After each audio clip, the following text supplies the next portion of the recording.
So, uh, what if the fastest way to stop a dangerous or disruptive behavior isn't to punish it or even to ignore it, but to literally give the person exactly what they want for free before they even ask for it? Right, which sounds, completely insane to most people at first. It really does. But today, we are cracking open the Cooper, Heron, and Heward text, basically the Bible of behavior analysis, along with a pretty dense stack of clinical mock exams. We're mastering one of the most counterintuitive concepts in the field. Oh, absolutely. It's a heavy one. Yeah, if you are prepping for the BACB 6th edition, you know this is a G.3, time-based reinforcement, Yeah. or most people just call it non-contingent reinforcement, or NCR. Exactly, NCR. So our mission for this deep dive is to figure out why handing out free rewards is actually a highly precise, proactive tool, especially for severe behaviors. Okay, let's unpack this. Why does giving away the reward for free actually work? Well, it completely flips the traditional script on behavior management. I mean, we are so conditioned to think in terms of consequences, right? Like earning things through appropriate actions. Right, do this, get that. Exactly. So the idea of just setting a timer and handing over the desired item or, delivering attention, regardless of what the person is doing, it feels fundamentally wrong to a lot of practitioners. It definitely feels like rewarding bad behavior, Yeah. like you're just giving in. Yeah, it looks like that on the surface. But when you look at the sources, it is entirely about manipulating motivation.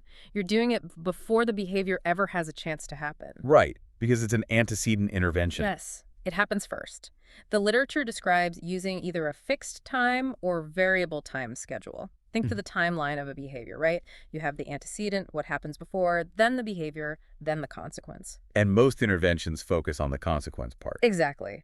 But NCR shifts all the power to the antecedent. You identify the stimulus that historically reinforces the problem behavior. So if a client acts out to get attention, attention is the reinforcer. Makes sense. With NCR, you deliver that attention on a strict time schedule, say, every 3 minutes for a fixed time schedule, or an average of 3 minutes for variable time. And the absolute most critical piece here is that the delivery is response independent. Response independent, meaning the timer dictates the delivery, not the person's actions. Exactly. So the timer hits 0 and the client gets the attention. They could be sitting quietly reading a book, they could be staring at the wall, or let's be real, they could be screaming at the top of their lungs. Right. They get the stimulus either way. They get it either way. That is the defining feature. Now, to understand why doing that actually decreases the screaming, we have to look at the underlying engine of motivation. The Cooper text refers to this as motivating operations. Oh man, MOs. Yeah, everyone's favorite topic. Specifically, NCR acts as an abolishing operation. Okay, let's slow down and ground those terms because, they are heavy and they are everywhere in these mock exams. For sure. So a motivating operation is just an environmental variable that changes how much you want something, and it changes how hard you will work to get it. Right. When you are deprived of something, like, say, attention or food, that creates an establishing operation, an EO. It establishes the value of the reward. You're hungry, so food becomes highly valuable, and you will engage in behaviors to get it. Okay, so an abolishing operation, an AO, is the exact opposite. It destroys the motivation. You got it.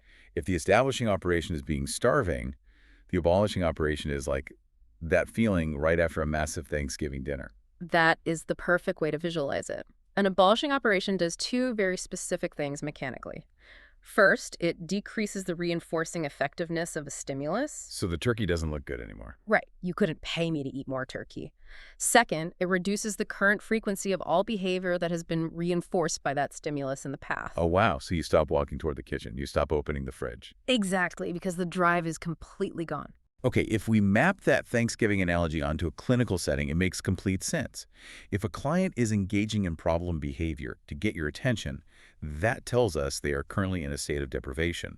They are hungry for interaction. Right, they have an active EO for attention. But if you provide a steady, continuous stream of high-quality attention, non-contingently, every 3 minutes. You completely flood the market. You are applying an abolishing operation before the person even enters the environment where the problem behavior usually occurs. You satiate them. Yes, satiation.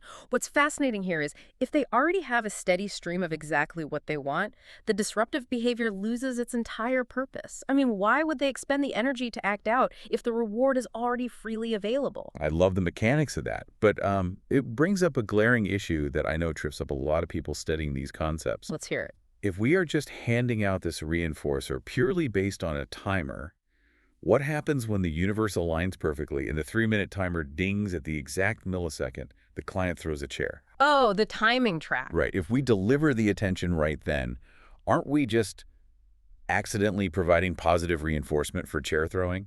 Like, we just strengthen the bad behavior. It is a brilliant question, and the technical term for that trap is adventitious reinforcement.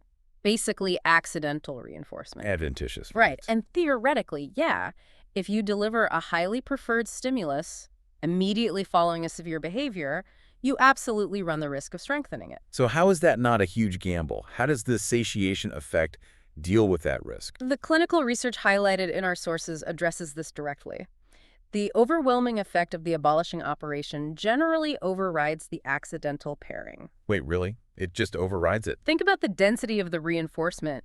You aren't just giving them attention once when they throw the chair. You have been giving them dense, high-quality attention every 3 minutes for the entire session. Oh, I see. By the time that accidental pairing happens, the value of the attention has dropped so low that it simply lacks the power to act as a reinforcer for that severe behavior. Okay, going back to the food analogy.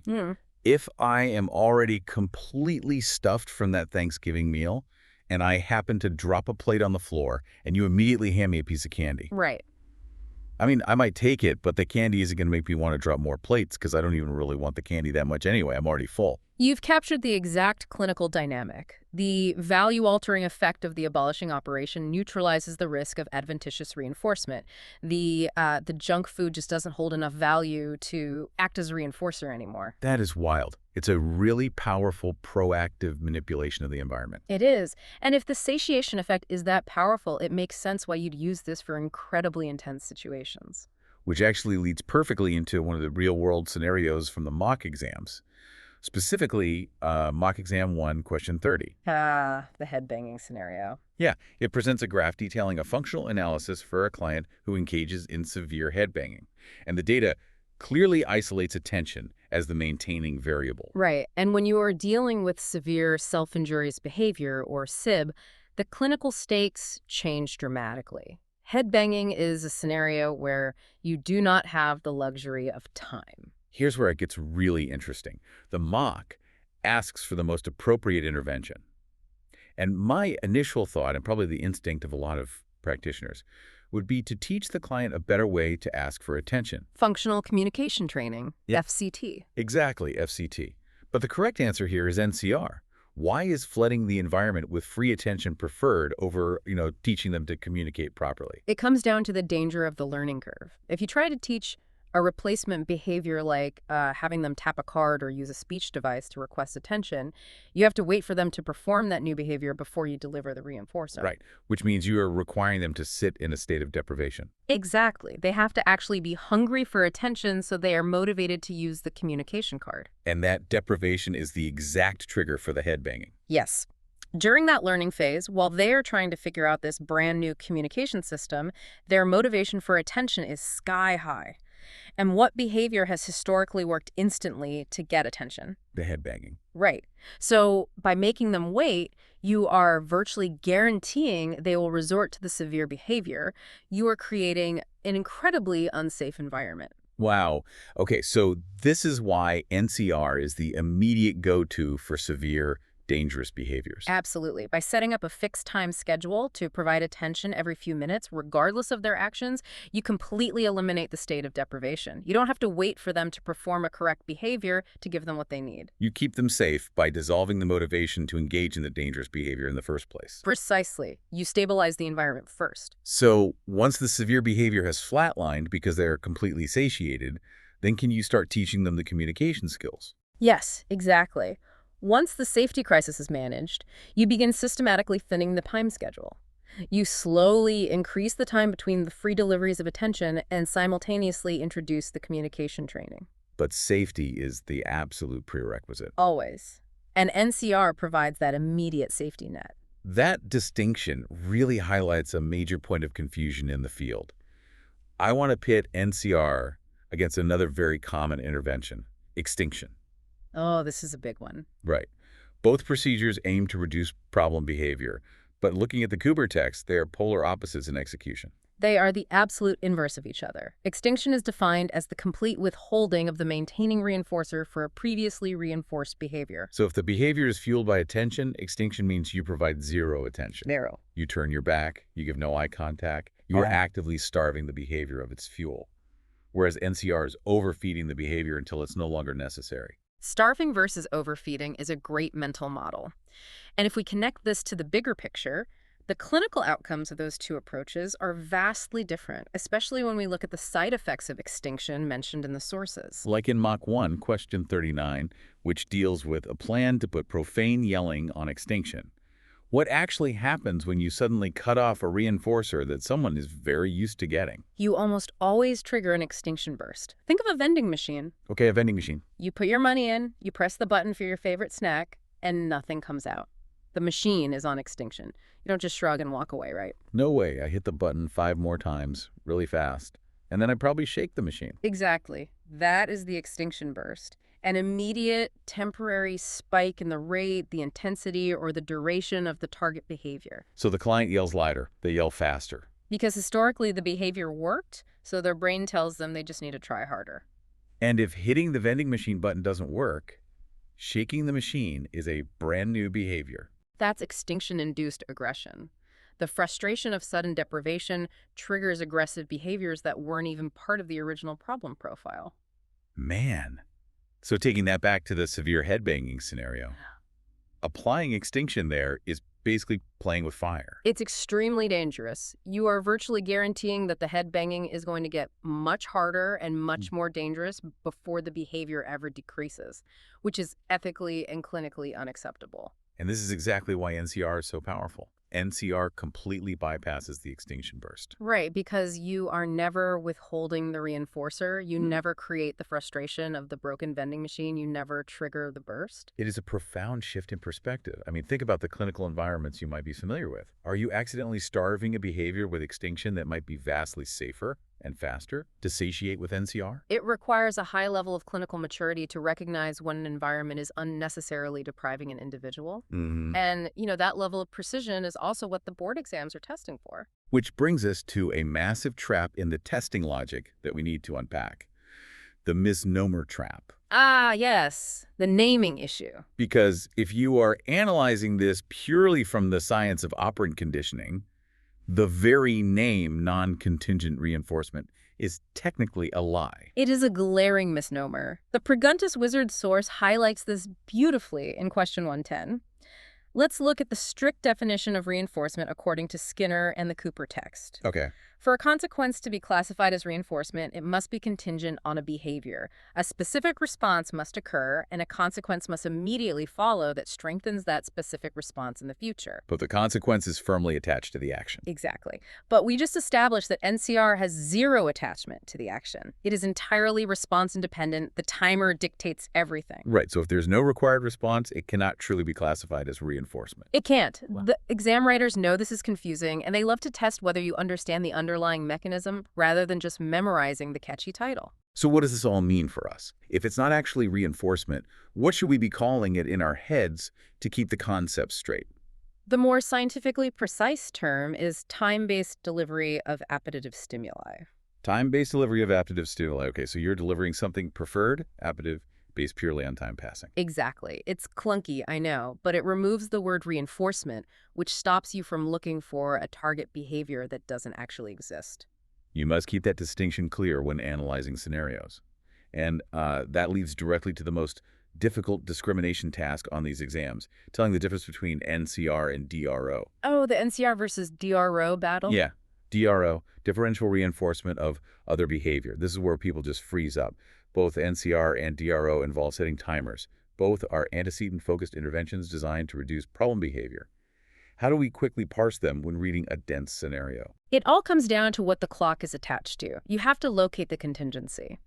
In a DRO procedure, reinforcement is delivered at the end of a specific time interval, but only if the target problem behavior did not occur during that entire interval. Wait, so the reward is contingent on the strict absence of the behavior? Yes. Let's walk through Mach 1, question 7. Mm-hmm. We have an adult client with autism who frequently chews his shirt collar. Okay. The clinical team implements a DRO and sets a timer for 2 minutes. Let's look at minute 1. The client is sitting with his hands on the desk. The clock is ticking. At minute 1 and 30 seconds, he brings the collar to his mouth and chews. What happens to the timer? The timer immediately stops. Oh. The client receives no praise, no preferred item. The contingency has been broken.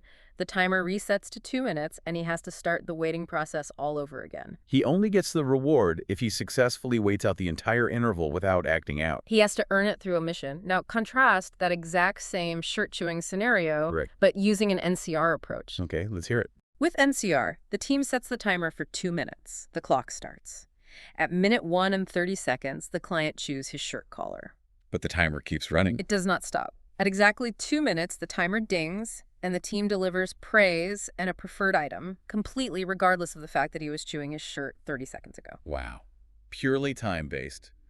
Fixed time. It is the difference between wait to earn and get anyway. Wait to earn versus get anyway. I like that. Right. If the scenario requires the client to abstain from the behavior to unlock the reward, you are looking at DRO. If they get the reward simply because the clock struck 0, it's NCR. DRO teaches the individual to refrain from a specific action. NCR abolishes the desire to perform the action in the first place. That is the cleanest way to separate them. That visual makes it so much easier to digest. But there's one more scenario in the mock exams that I want to push on, because it outlines a situation where satiation completely fails. Ah, yes, the limitation of NCR. Yeah, mock exam 1, question 48. We have a first grader named Ellie who engages in trichotillomania, severe hair pulling. Right. And she does this mostly in bed at night when she's alone or while zoning out watching TV. The mock asks for an intervention, and it specifically highlights that NCR is the wrong choice here. Why wouldn't we want to satiate her? Because you cannot satiate what you cannot control. Oh, that makes sense. Right. NCR relies entirely on our ability to manually deliver the maintaining reinforcer. We can deliver attention on a schedule. We can deliver a break from work for escape-maintain behavior. But hair pulling in isolation is almost certainly maintained by automatic reinforcement. The sensory input. Yeah. The physical sensation of pulling the hair is the reward itself. The behavior produces its own reinforcement. Exactly. Think about the mechanics of trying to apply NCR to automatic reinforcement.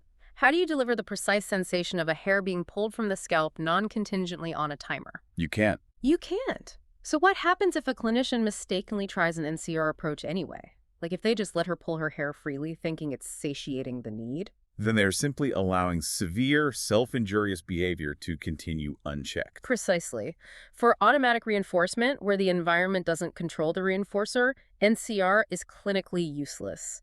You have to use interventions that disrupt the sensory feedback, like response blocking, or providing a competing stimulus that offers a similar physical sensation safely. It all circles back to the foundation of the field. Yeah. I mean, if you don't accurately identify the why, the true function of the behavior, your how is going to fall apart. You can't overfeed a behavior if you don't know what it eats. That is the essence of clinical precision right there. Well, let's pull all of this together. The clinical power of G.3, time-based reinforcement, lies in its ability to manipulate motivation. NCR acts as an abolishing operation. Yes, the AO. It floods the environment with the maintaining reinforcer, effectively satiating the client so the establishing operation, the drive to engage in the problem behavior, plummets to 0. It is arguably our most critical, safe, proactive intervention for severe behaviors, specifically because we cannot risk the dangerous extinction bursts or the aggression associated with traditional extinction procedures. We choose satiation over starvation. And when you are breaking down complex scenarios, watch out for the misnomer trap. NCR is response independent. It is simply the time-based delivery of appetitive stimuli. Exactly. And do not confuse it with DRO, which strictly requires the client to abstain from the behavior to access the reinforcement. Get anyway versus wait to earn. You've synthesized the mechanics beautifully. We've covered the underlying science, the critical clinical applications, and how to navigate the trickiest exam questions. But before we wrap up, I know there's a broader implication to all of this. There really is. There is a philosophical takeaway here that goes far beyond passing a board exam or writing a standard behavior plan. Let's hear it. If we can completely eliminate the motivation for severe disruptive behavior simply by providing non-contingent access to basic human desires, like attention, a temporary break from overwhelming demands, or just simple unconditional connection, Yeah. what does that say about the baseline environments we are expecting people to function in? Wow. That's a huge point. It raises a vital question. Are many of the daily behavioral struggles we witness in our clinics, in typical classrooms, and maybe even in our own homes just symptoms of artificially deprived environments? Environments that could be entirely stabilized with just a little bit of unconditional, non-contingent access to the fundamental things we all need to feel secure. Are we constantly starving behaviors that would be so much safer and kinder to simply satiate? Think about the problem behaviors you see in your own life and in your practice. Look at them not as things to be punished or even ignored, but as deep underlying needs waiting to be non-contingently met. Maybe the fastest way to solve the problem, really, is to just give away the reward for free. At Amethyst Therapy Services Inc., we build clinicians, not just test passers. You can find us at www.amethysttherapyservices.com or reach out to info@amethysttherapyservices.com. Absolutely. If this helped you follow behavioral intelligence, share this episode with another RBT or BCBA who's studying, and leave a comment or review. That's how we grow and how I keep creating high-level content for you. Thanks for listening, and we'll catch you on the next deep dive into the sources.